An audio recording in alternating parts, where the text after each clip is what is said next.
ஜெபியான் cabinet. இது பார்த்தீங்கன்னா Intel core i5 3rd gen 512 GB SSDங்க. அதில் 8 GB RAM without graphic card.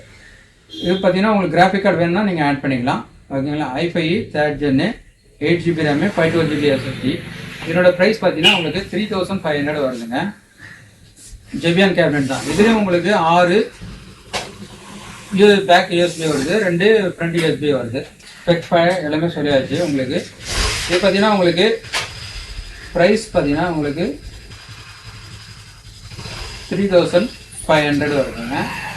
இதை நீங்கள் எப்படி பை பண்ணணும் அப்படின்னு பார்த்தீங்கன்னா ஜெபியான் கேபினெட்னு சொல்லிட்டு நீங்கள் போட்டு மென்ஷன் பண்ணாலே போதுங்க. ஏன்னா நான் போட்டுருக்கிற கேபினெட் ஒன்று எல்லா மாடலும் கேபினெட்டும் சொல்லியிருக்கேன். அதில் மாடல்ஸ்லேயும் இப்போது ஜெபியானில்